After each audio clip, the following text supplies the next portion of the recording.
What's happening, people? It's Premz. For those of you that know and people that follow me, you'll know that around 3 months ago I suffered an Achilles tendon rupture. And to be honest, at the time, obviously the whole thing threw me off, but I was getting a lot of information from a lot of YouTube videos, a lot of Facebook groups, things like that, and I'll talk about that later. But I was of the mind to maybe document the journey, but I'll be honest with you, at the time I went through a lot of different moods and I don't know, I didn't really feel like videoing my journey at the time, but I did keep a journal. So that brings me to where I am now. I'm in week 14 of the injury, so that's 98 days. Some people around me have said those 98 days have gone very quickly. I assure you, for me it hasn't. It's probably been the longest 100 days of my life. But I wanted to really talk about my journey because there was a lot of assumptions that I had in the beginning, a lot of issues I went through, which weren't correct at the time, which is probably good I wasn't documenting it at the time. And now I can sort of just give like a wider view of what I did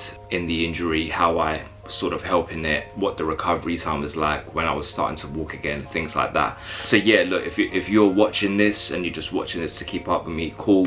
But if you're watching this and you're going through this journey yourself and you've ruptured your Achilles, first of all, hang in there.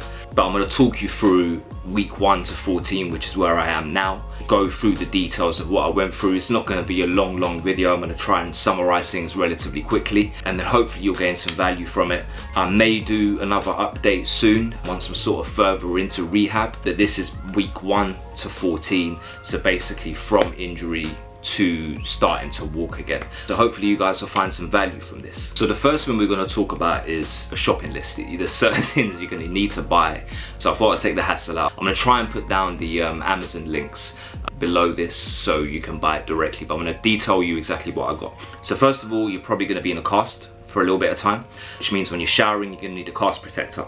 On the subject of showering, you're going to need a chair to shower in, because if you're non-weight bearing, it's going to be tough to shower with 1 foot. So you're going to need a chair for your shower. If you're using a bath, fine, you're sitting down anyway. But you're definitely going to need a cast protector. If not, you can just use black bags, rubber band it, which is what I was actually doing later on in the boot, but I'll talk about that. The crutches that you get, the crutches that the hospitals give you, fine. The bottom of those crutches are absolutely shit. If you're trying to come out of the shower and you're in slightly wet ground, it's raining outside, they get quite slippery. So you're going to need rubber feet for them.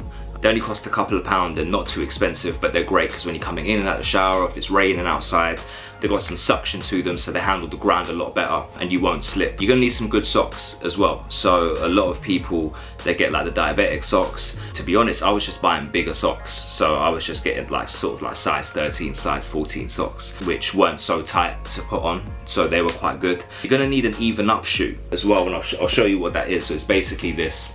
It just adds another layer to your shoe basically, because when you get the walking boot, you're gonna need to be a lot more aligned, otherwise your hip's gonna throw out basically. You're gonna need a lot of fucking pillows.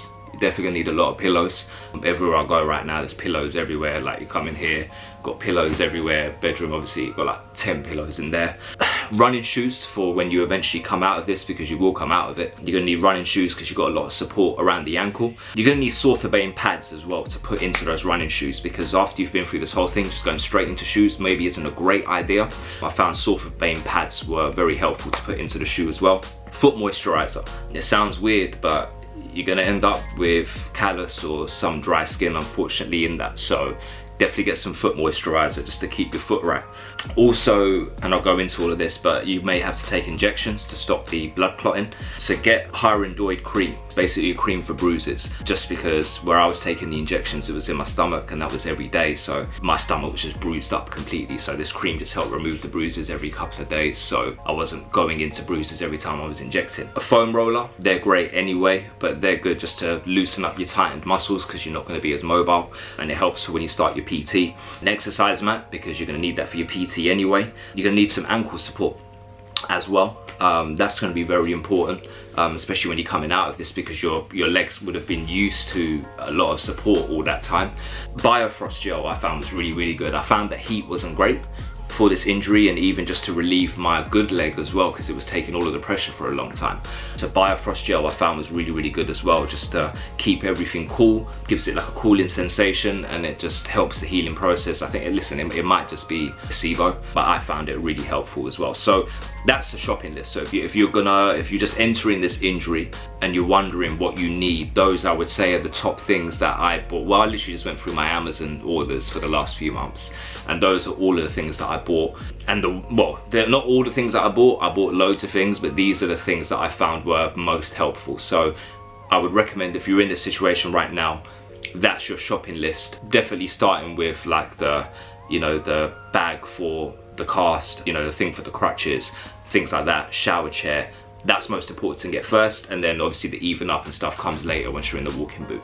So onto the first week, the rupture happened probably the same way it happens to everybody else. I heard a massive snap, and it felt like my leg had snapped. Like I couldn't stand on that leg anymore. It just sort of felt like it just was wobbling. Went into my house, wasn't really sure what happened. I could feel the pain. I was just chilling for a little bit. I put ice on it. Wasn't really sure. I dialed 111 just to speak to like the emergency department, because I didn't know if it was actually an emergency. Maybe I pulled something. And I had my feet out, right?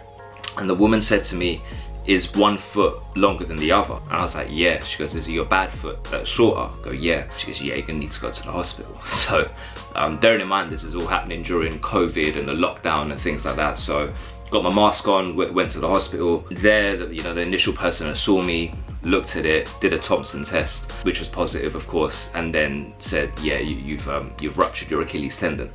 Bear in mind, this is something I've only seen in football or in sport. Like I've never actually met someone who's had this, which is funny because after this I had loads of people tell me that they had this injury. And the words he said to me was, "You would have rather broken every bone in your leg." And that fucked me up, because I had no idea what this injury was going to be like, and that was probably the worst possible thing you can say to me. So that's basically what he said to me. But he said, "Look, I don't know what's going to happen. We're going to take you for an x-ray, and then we're going to see what happens after that." Had the x-ray, and then afterwards I went to see the doctor, and they said, "Yeah, you've definitely ruptured your Achilles. You're going to need to get an ultrasound, but we can't do that until next week." So they put me in a soft cast. Now, when you get your initial sort of consultation done, you need to be put in what's called a plantar flex position, which is like that, so your Achilles tendon can join up again. Now the problem is I was put in a cast like that, so I could literally stand on my bad foot. So they gave me 2 crutches, once they plastered it all up, they gave me Cuxane, an injection that you put in your stomach every day. It's just a blood thinner to stop it from clotting, and said, "All right, we'll see you a week or so. We'll let you know, and we'll be in touch." So I went home with the soft cast, and my journey begun, essentially. It was horrible because I couldn't sleep.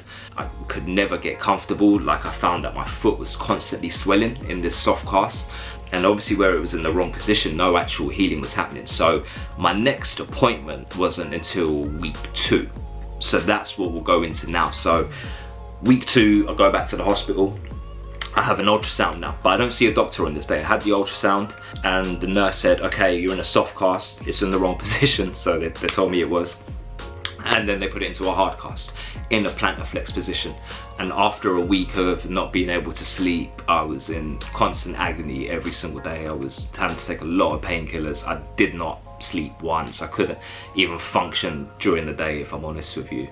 They put me in a plantar flex position, which instantly felt better. The heavier cast felt a lot more supportive on my leg. And where it was in that position, I finally felt a little bit more comfortable. I still couldn't sleep though, if I'm honest with you. That was that. She goes, "Yeah, you definitely have got a rupture."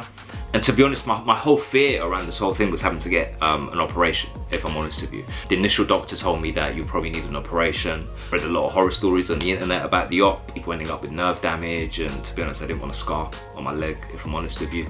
So that was that. But she goes, "You're gonna see the doctor next week, and then we'll be able to talk about what to do with you next." So I'm in this hard cast now.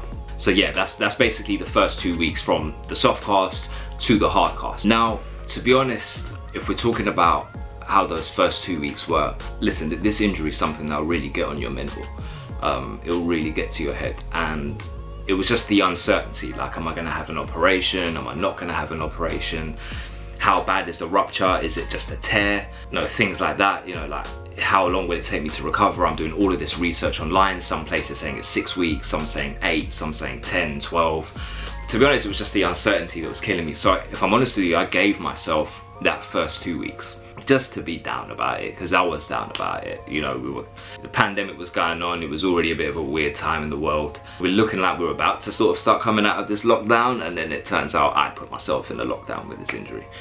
So I gave myself the first 2 weeks just to be down about it. And I reckon, you know, if you ask anyone that was around me in that period, they'll say, yeah, he was a bad person to be around, because I was pretty down about it. But I gave myself that.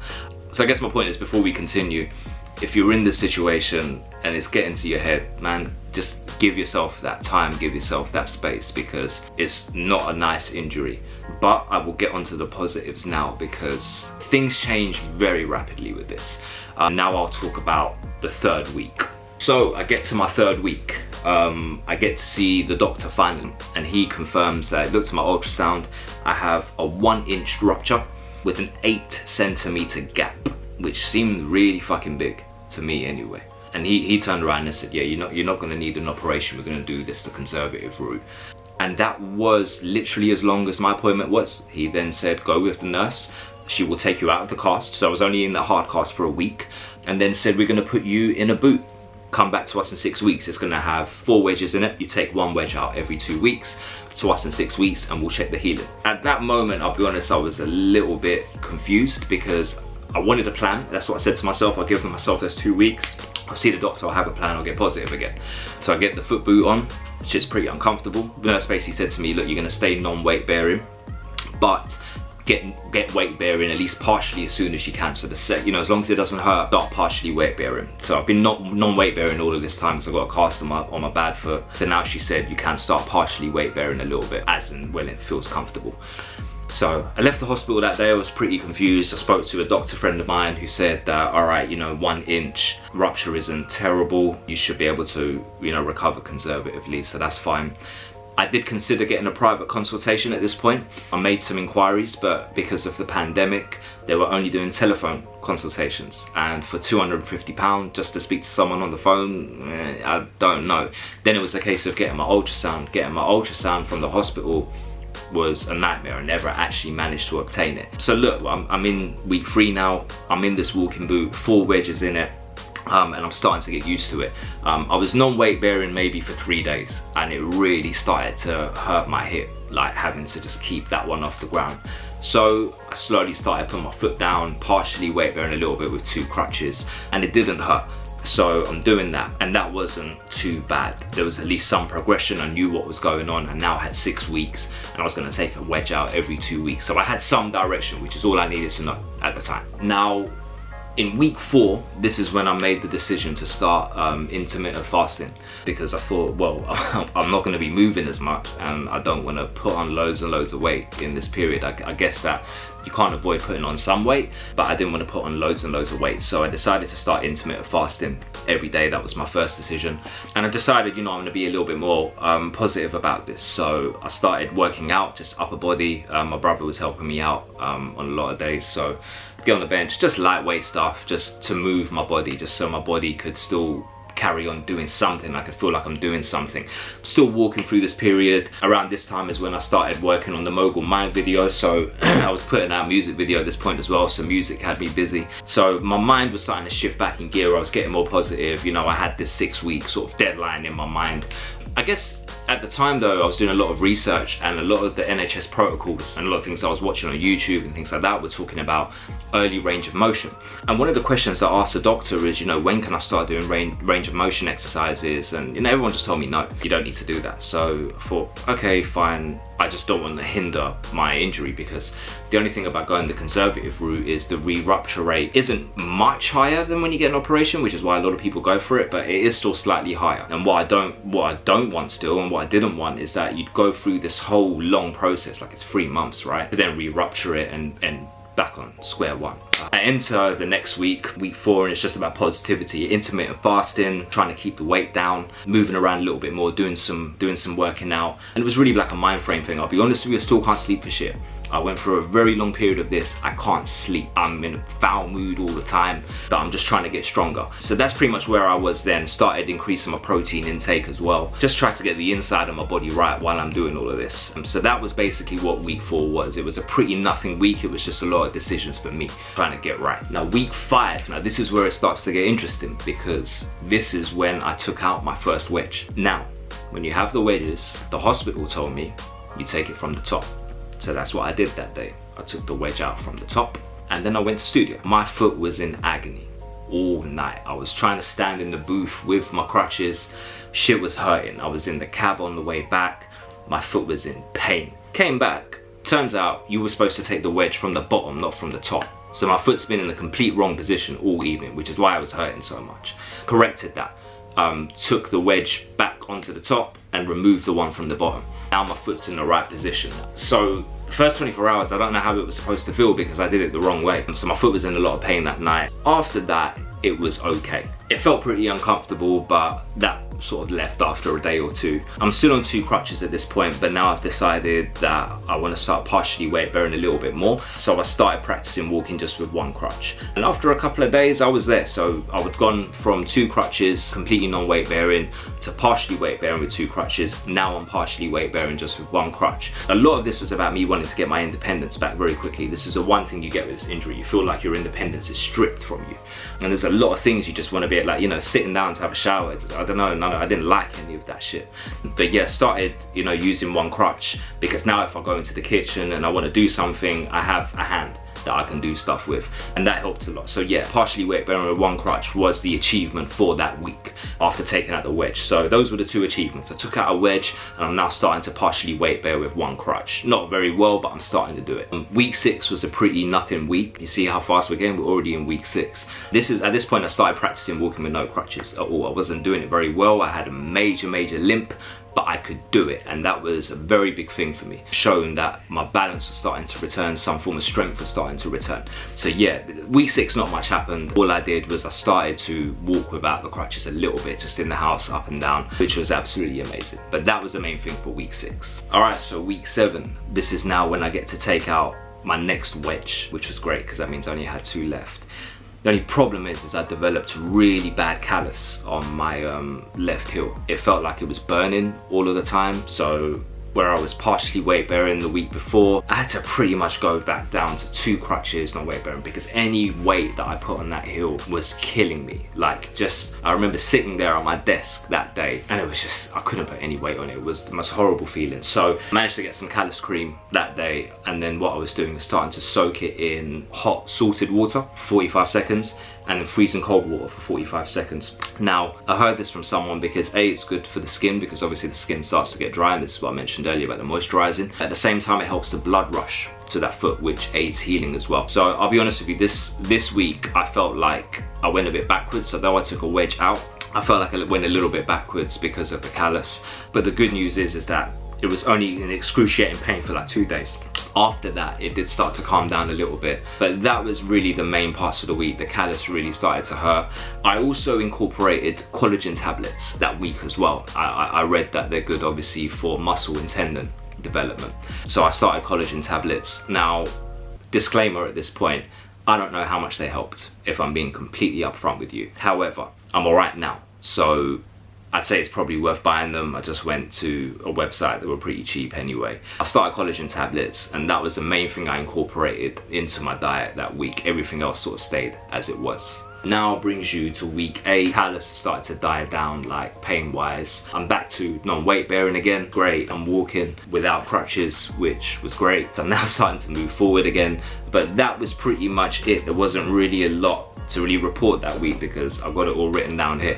What I did start to feel though is on my right leg, my right Achilles was starting to hurt a little bit. My right calf was starting to hurt. The hamstrings were starting to hurt. Pressure was obviously going on to my right side still. So though I was walking without the crutches and I was weight, the problem was is that naturally now my right leg is going to take more of the weight, and I started to ice my right Achilles as much as I was doing it to my left. So that's another thing. Take care of your good leg because it's going to be going through a lot of strenuous stuff through this period. The main thing is I started to notice that my right leg started to get a little bit sore, so I started to take more care of that because I'll be honest with you, I completely disregarded that would happen. So that's one important thing to remember throughout all of this. So now I'm in week 9.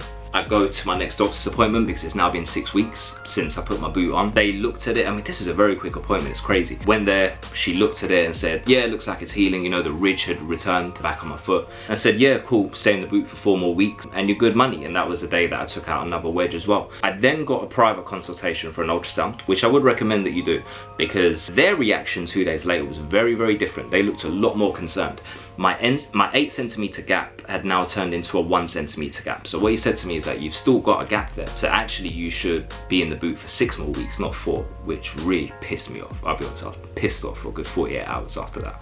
And then he said to me, you know, what sort of physio have you been doing? What sort of range of motion stuff have you been doing? And I said, none. And then he looked at me and I looked at him and he said, nah, you should have been doing it from week 2, week 3. So I found a private physio to begin with the week afterwards. So that was the plan basically. So I took out the wedge, so I only have 1 wedge in at this point. And yeah, so I was a bit gutted, I'll be honest with you. I've had the NHS doctor tell me, yeah, everything's good, and then this doctor say to me, nah, not really. I'll be honest with you, you know, an ultrasound tells you the truth, so you know, he had no reason to lie to me. There was still a 1 centimeter gap, so he goes, you can't go too crazy just yet, which was annoying, but at least I knew what was going on, so I, you know, at least start taking care of what I'm doing. So that was that week. So week 10 is when my physio actually began. I went to my first physio session. She said, you know, my calf had pretty much disintegrated.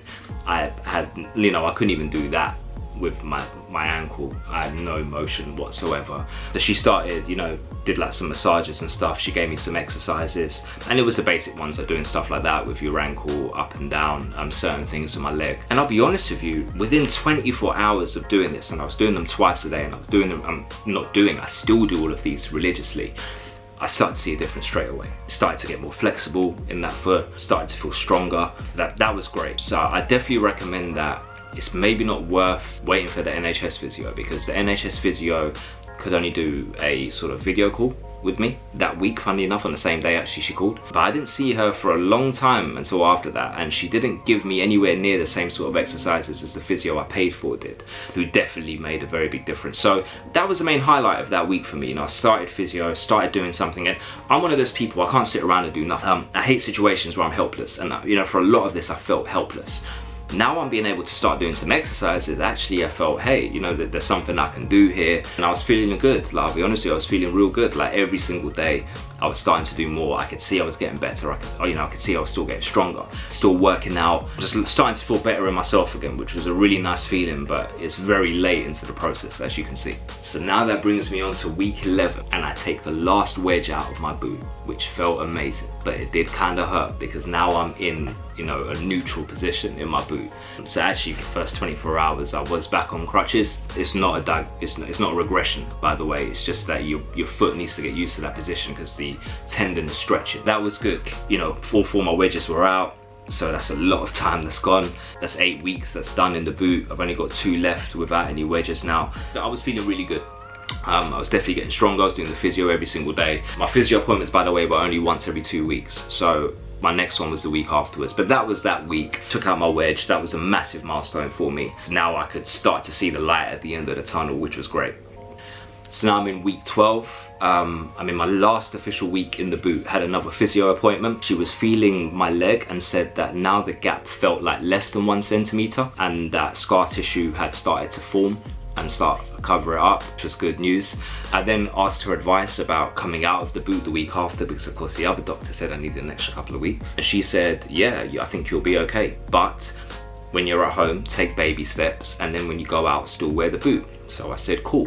That week I had a video shoot, believe it or not. You guys probably saw it on my Instagram, but yeah, I had a video shoot and I had to wear the boot in it. Obviously, I made sure it was shot waist up so you can't see the boot in the video. But that was like my first sort of proper full day out, which was really tiring on the leg. But yeah, that was good, starting to get back to some normal life. At this point, I introduced magnesium into my diet, taken along with vitamin C, which I was taking already, but apparently that's very good for, you know, tendon and muscle rebuilding. Started to take that, And at this point now, my sleep is starting to get better. I'm starting to get a little bit more sort of comfortable. You know, every night I'm loosening the boot quite a little bit. I didn't need it as tight. I'm getting confirmation that things are healing. I was feeling a little bit better. And I think that's a lot what it was stopping me sleeping. It wasn't as much like the pain and the swelling and things like that. It was the fact that maybe mentally I was feeling a little bit better. So I was actually starting to get some sleep, which was good. So yeah, that was officially my last week in the boot. Now that brings us to week 30, the best week, because that's when I took that fucking boot off. And man, that was the best feeling I've had in a long fucking time. So I now had my first appointment with the NHS physio, and that's the day I took the boot off.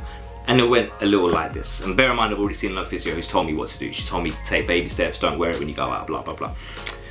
I went there, the lady said to me, cool, take the boot off, let's see your walk. Actually, one thing I forgot to mention, the week before, I started to take baby steps at home. I started walking for the first time. I started doing some walking, just in my socks on the exercise mat and in my trainers and stuff. So I started to do a little bit of practice, and man, it felt weird as shit. But by the time I got to the hospital to go and walk in front of the physio, you know, yes, I was walking with a major limp. I wasn't walking normally, but she was like, okay, yeah, you look strong enough to do it. The tendon looked healed. And I said to her, look, should I wear the boot if I go out? She goes, nah, fuck that. Just, you know, do what you want. You know, don't wear the boot. Start driving again, blah, blah, blah, cool. I thought that's a bit weird. I'm maybe not gonna do that. So that week, I still had to go out a couple of times. I took the boot on one occasion. The other occasion, I didn't take the boot. I put like a protector on my leg, and I took both of my crutches just for support as well. So listen, it was the most liberating feeling coming out of the boot. I had the best night's sleep I have had in an extremely long time, because I took the boot to sleep every single night throughout this whole process. The doctor told me not to take it off. And showering without the boot as well. Sorry if that's too much information, but wow, like all of that just felt absolutely amazing. So yeah, that was by far the best feeling out of all of this, just being able to walk again in my trainers, not have that horrible boot on all the time, not having to sleep in that thing, not having to put fucking black bags over it to shower, all of that shit. Yeah, that was good. Like, it felt like, wow, I'm really coming in, you know, I'm really coming out of this. So yeah, that felt real good. So I'm in week 14, which is exactly where I am now. Saw my physiotherapist again. She said, okay, you're looking a lot stronger. She gave me some other exercises. She said your calf is building up nicely. And then she gave me some new exercises basically to focus on building the calf, my quads, just getting my legs stronger again. A lot of it surrounding the fact that I have to be able to balance on my bag leg, a lot of stretching, obviously a lot of heel raises, standing ones, to hopefully progress to be able to do a single heel raise, which is effectively when you know you're completely recovered.